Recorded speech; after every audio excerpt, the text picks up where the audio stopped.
Well, we presented before both the commission and other committee that if nothing drastic is done, there's going to be blood on the street.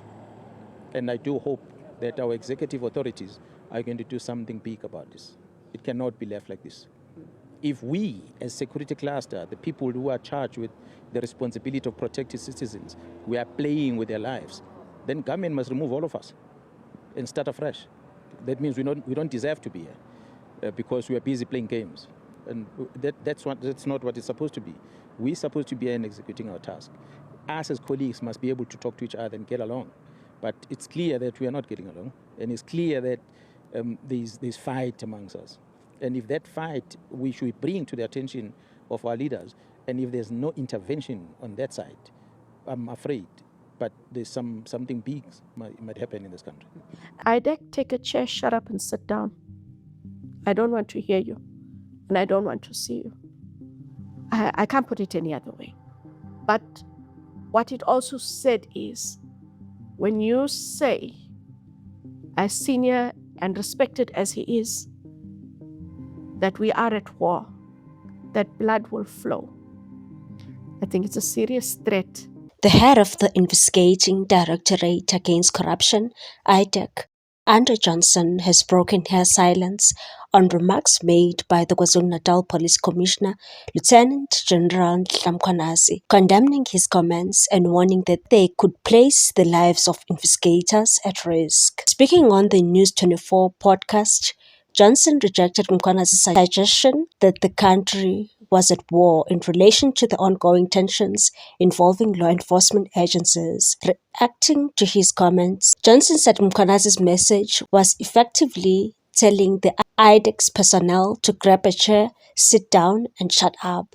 She admitted she struggled to find the right words to describe his remarks, but expressed deep concern that such statements coming from a highly respected and influential senior police officer could have dangerous consequences, and that when someone of his stature says we are at war and the blood will flow, that becomes a serious threat to the safety and security of the IDEC personnel. She revealed that she is worried not only about her own safety, but also about her well-being of her staff. Johnson also disclosed that she received threats last year, but believes the current situation is even more alarming, and that he's a man of power, and he made those remarks while wearing his police uniform. Who is going to ignore the talk of war and blood flowing? She questioned whether IDEC officials could become targets because of Mkhwanazi's statements. Johnson acknowledged that although IDEC and the National Prosecuting Authority do not always agree, the two institutions have consistently managed to resolve their differences. Said, I don't agree with the NPA 90% of the time, but we always find each other, adding that the current situation appears to be calming down. Sending a direct message to Mkhwanazi, Johnson said IDEC will not be intimidated and will respond appropriately to any challenge. She also warned that his public comments could embolden members of the public to attack investigators. Said an attack on any police official is unacceptable, is uncalled for. Any attack that occurs as a result of what was said publicly will be deeply regrettable. Her remarks come amid heightened tensions between senior law enforcement officials, with growing concern over the impact the public dispute could have on the safety of officers and the functioning of South Africa's criminal justice system. Meanwhile, the Parliament has approached the National Director of Public Prosecution and DTP for an explanation regarding the drama involving the Investigating Directorate Against Corruption and senior crime intelligence officers at the Brooklyn Police Station in Pretoria this week. James Ndebele, a lawyer for crime intelligence, head of Lieutenant General Dumisani Khumalo, and CI's component head of intelligence, analysis and coordination, Major General Nosipho Madondo, was hard at work on Saturday drafting urgent correspondence challenging IDEC's action against his client, and said there is an urgent letter that I'm busy sending out to IDEC. The commotion involving IDEC and the crime intelligence bosses depicted turmoil fermenting within the security cluster. Members of society were left concerned about what Organized Crime Task Team National Head Lieutenant General Dlamkhwanazi, the KwaZulu-Natal Police Commissioner, described as internal security cluster turmoil and war. Parliament's Justice and Constitutional Development Portfolio Committee on Friday called for the National Prosecuting Authority to explain. That explanation, according to the committee's chairperson Xola Nqola, should come from NDPP Advocate Andy Motibi, who is in charge of IDEC, and IDEC head Advocate Andre Johnson before June 24, and said the committee calls both of them to submit an explanatory report on the unfortunate occasion of the fiasco. He said the NPA and IDEC's report will help the committee consider appropriate action. Nqola indicated that what happened at the police station has been a long brewing conflict between the police and IDEC, and said this is the matter the committee raised with IDEC when it conducted an oversight visit to the IDEC head offices in Pretoria on the 28th of May 2026. And that the ministers in those portfolios and the portfolio committee must construct a common mechanism to deal decisively with this. The police portfolio committee also raised concerns through its chairperson Ian Cameron, and said the events reportedly witnessed at the Brooklyn police station are a matter of concern, and so far they involve senior SAPS leadership, crime intelligence, and possible uncertainty around operational processes.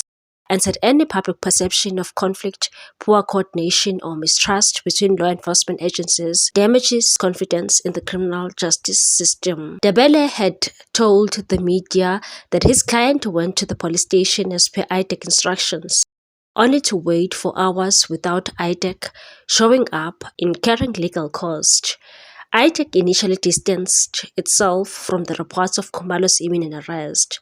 This prompted Cameron to suspect that someone between Khumalo and IDEC was not telling the truth, and said that contradiction cannot simply be ignored. If such an instruction was given, the obvious questions are, who gave it, on what authority, and why. However, the NPA confirmed later on Friday that it had an arrest warrant against Khumalo and Madondo, but could not say on what charges. Cameron said the police committee would request a briefing from SAPS management only if necessary to establish the SAPS-related facts, including what instructions were received by SAPS, what role SAPS members played at the Brooklyn police station, what procedures were followed, whether the chain of command was properly observed, and whether the situation has affected the functioning of crime intelligence. And said if SAPS systems, command structures, or internal accountability mechanisms have failed, Parliament has a responsibility to ask questions and demand corrective actions.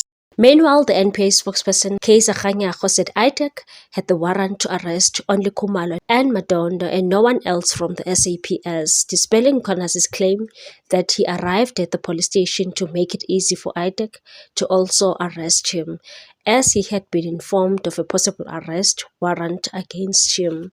Kganyago said IDEC investigators contacted Khumalo and Madondo to present themselves at the Brooklyn police station on Thursday, but later informed them telephonically that there was no longer a need to go to the station, as IDEC had suspended the execution of the warrant because the two were part of Justice Crime Prevention and Security Cluster team that was preparing to deal with the June 30 activities against illegal immigrants.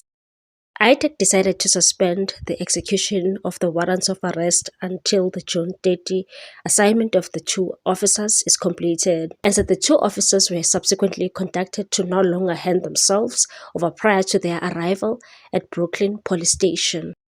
He said Khumalo and Madondo will be given a new instruction to submit themselves to police station soon after completing their June 30 related assignment. When asked about the charges laid against Khumalo and Madondo, Kganyago said we cannot give you the charges until they are being served with them because we will be preempting this thing and it will not be fair for them to hear about these charges in the media. What's your take on this one, people? Thanks for watching. Please subscribe for more news.